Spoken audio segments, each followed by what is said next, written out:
Are you struggling with cardiology in your paramedic program? If you miss this one thing, you're going to have a really tough time understanding cardiology. In today's video, I'm going to give you the details that are often missed or left out during medic class when it comes to anatomy and physiology of the heart. So stick around and I'll show you how you can avoid missing this one key ingredient. Hey, my name is Brandon Hemming with Pass Registry Now, where I help EMS professionals pass the National Registry written exam in the next 30 days or less, guaranteed. Welcome to my channel. Be sure to hit that subscribe button because you're not going to want to miss a thing. Hey, today we're going to talk about anatomy and physiology of the heart, more specifically, what you can do so that you understand cardiology and all the complexities that go along with it. If you miss this piece, you're dead in the water. You're not going to get it. That's not going to help. So this is the same stuff I'm using to teach my clients and helping them, going into great detail with them. And today I'm going to give you a snippet of what we do. Let's start with the heart in a high level, if you will. It has four chambers to the heart. You have the two top chambers of the atrium. They receive blood back to the heart. The left atrium receives it from the lungs, and the right atrium receives it from the body. Very simply put, they just let it drop, and they do a little bit of force contraction. They pump it into the ventricles, which are down here on the bottom. And then essentially they are going to, when they squeeze, the right ventricle is going to pump it to the lungs, and the left ventricle is going to pump it to the body. That's a very simplistic thing. And we're going to trace, I'm going to walk with you through here. We're going to trace a drop of blood through the heart. The superior vena cava, inferior vena cava, superior is coming from the head. The inferior is coming from the lower extremities and the rest of the body. It's going to dump into the right atrium. Okay. And it's going to go through this valve right here, which is the tricuspid valve. It's attached, and I'll talk to you these little finger-like projections called chordae tendineae. It's going to dump that fluid, dump that blood right back down here. This is all unoxygenated blood coming back to the heart. And any vein that's going away from the heart is called an artery. Any vessel that's coming back to the heart is called a vein. So this one's actually going to pump it through the pulmonic valve into the pulmonary arteries, which is the only vessel in the body that has unoxygenated blood. That's going to move out and go straight over to the lungs, and where it's going to do some gas exchange, and it's going to then send it back via the pulmonary vein, which is coincidentally the only vein in the body that carries oxygenated blood. It will dump it into the left atrium, and then you will come down here. It will go through this mitral valve, and again, those little valves are attached to the interior wall of that heart via these little finger-like projections called chordae tendineae, and it will go through the aortic valve and out to the body. Now, and we'll talk more specifically about coronary arteries and how to get their blood supply in just a second. So the heart in of itself is, if you were to cut it down the very center, like here, right? Cut it down the center, and you could theoretically say this is a right heart and a left heart. The right heart is what they call a high volume, low pressure pump. And the left heart is considered a high pressure, low volume pump. And what that means is, on the right atrium, and how this kind of pertains to our job and what we do as EMS professionals, is that the right pump, if we were to give nitroglycerin to someone who was having the right-sided inferior wall that was affected, we would actually kill the patient very quickly. Now, there are things you can do to get around that, and you can actually give them fluid boluses and things like that, but you decrease this preload, if you will, from the inferior superior vena cava, and so you reduce that, you reduce the cardiac output, thereby causing the patient a lot of problems. Now, the heart itself has three specific layers composed of thick muscle tissue. So you got that myocardium, that's the inside, that's basically the interior portion. It's like the middle portion of the heart. It's the biggest, thickest, it's the actual muscle tissue. The inner portion is called the endocardium, and that actually has its real thin endothelial cells. It has small endothelial cells. This is where, like, the chordae tendineae for the valves are connecting. Okay. Then the outer layer is the pericardium. Between the pericardium and this other, in this myocardium, you have a serous membrane. So you have a fluid in there. This is where you would come and you would get stuff like pericarditis and those sorts of things. Coronary arteries of the heart. If we think about three main ones that we talk about all the time, which is the right coronary artery, the left coronary artery, that's the right and left main. And then the left main breaks off. And of course, they all have marginals and different branches, but that's beside the point. We're talking about high level here. So left coronary artery would break off into the left anterior descending, come over the anterior portion of the heart, and the circumflex, which would wrap around the left side of the heart and down. Okay. Very basic level. Now, the arteries, these coronary arteries, this is something that a lot of people don't really talk about and wonder where we get our blood supply. In the aortic valve, you have the little valves that open up. When the ventricles are contracting, those valves are open, which they are occluding. There's tiny little holes on either side of the aorta, tiny little holes that actually lead into the right and left coronary arteries. And so when the heart is pumping, squeezing and pushing blood out, the coronary arteries don't get blood.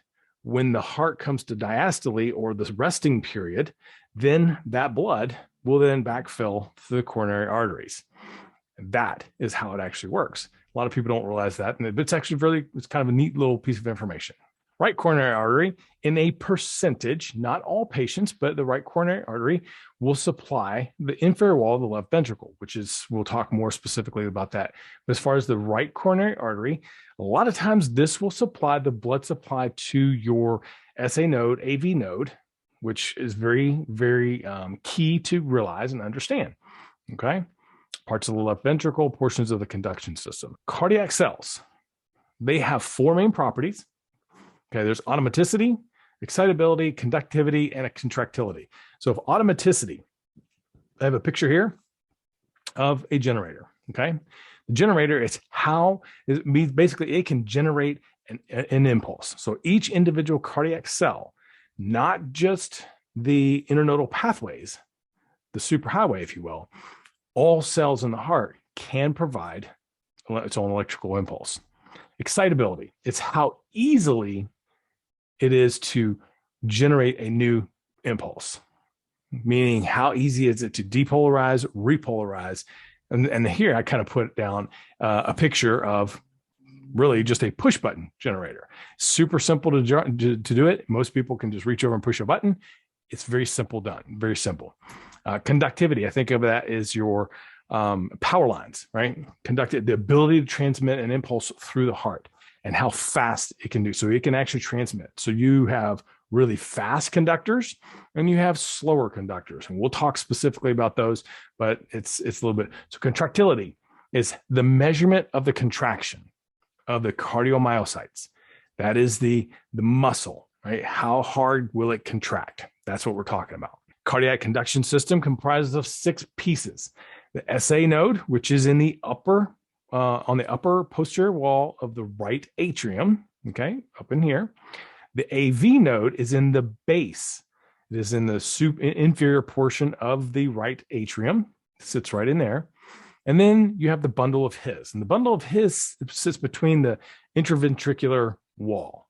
Basically, it's in that septum, but it's still technically part of the right atrium. It sits right up there, right where it all mixes together, right at the crossing point. Then you have a right and left bundle, right? These are the superhighways. And you also have the Purkinje fibers. One that they don't really talk about much in most books is called the Bachmann's bundle. If you go from here, from this SA node, it actually transmits an impulse over here to the left atrium. So it'll actually go over to the left atrium where they will actually then squeeze and contract. So we have those right and left. So the right and left, the left bundle branch, you have the anterior and posterior fascicle, which again, this kind of, you have an anterior and posterior portion of that left bundle. And it does play a part. And so you'll hopefully understand it as well. And this is something a lot of people don't talk about until later on down the road. The individual cells is part of this electrical system. Okay. And it plays a key role as well. So stimulation. How is the heart regulated? Okay, so besides the individual cells, which coincidentally, individual cells, but so, and the fact that each individual cell can generate its own impulse, It's also regulated by nerve stimulation.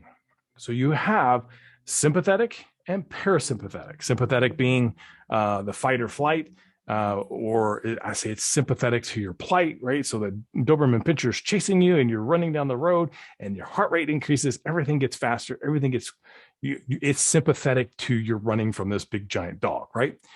The parasympathetic is your feed or breathe. It's you're relaxing, you're sleeping, there's no stress. It's the exact opposite.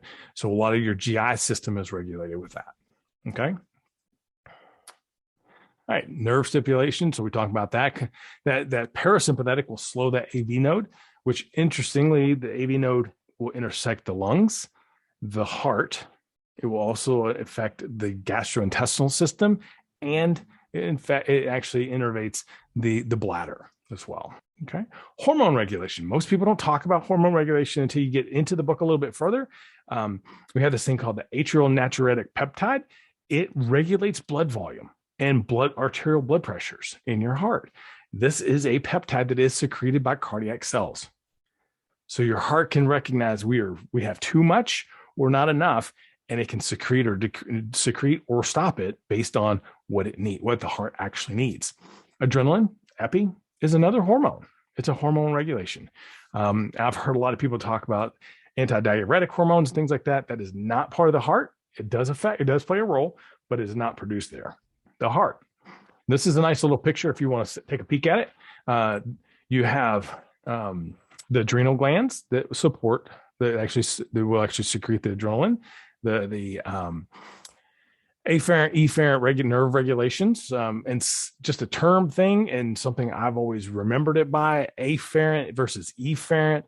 Efferent's going away from the heart, and I think of like a couple of kids in elementary school that say, "E, get away from me." He's like, "E, get away. It's you. You're nasty." So it's efferent, right?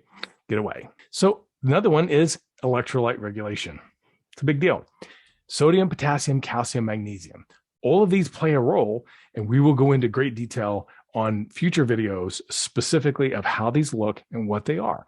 And this is actually why I brought this up, because it's very, very important for the individual cardiac cells to have these things. And if they don't have them, the patient can die because you can't transmit the impulse appropriately. All right, so here we go. I want to go do a real quick recap for you.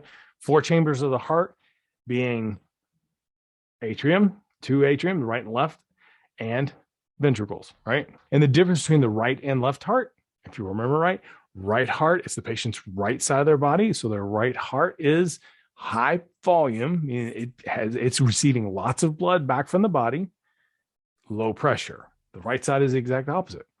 Left side is high pressure, low volume. What are the 3 layers of the heart? You have the endocardium, the myocardium, and the pericardium, right? Meaning around. 6 parts of the conduction system. This is kind of interesting, so kind of throw it off. So SA node, and the inherent rate of the SA node is 60 to 100. Inherent rate of the AV node, which is located also in the right atrium. It's in the base of the right atrium. Inherent rate is 40 to 60. Bundle of His is located in the ventricular septum. Okay. Down the right and left bundle branches, which takes you around each side of the heart, right? To each ventricle. And then the Purkinje fibers is anywhere from 20 to 40. There we go. 4 properties.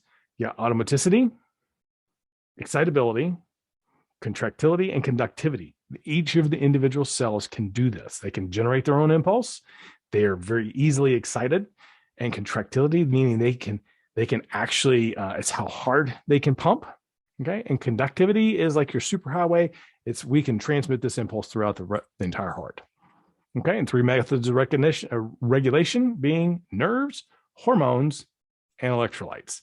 And if this is of interest to you and you want to go more in depth with this information, I hope this right here will help you a little bit. Don't shirk off the anatomy and physiology because it's extremely important, but jump into this and stick around, hit the subscribe button and see first, all that good stuff. And I've got more videos that are coming. I have more stuff that's coming out, and we're doing a whole series just on cardiology, and this will be for you. So if this is something you want, check the link down below in the comments and in the description box and get started and jump in the system with us. Talk to you later. Bye.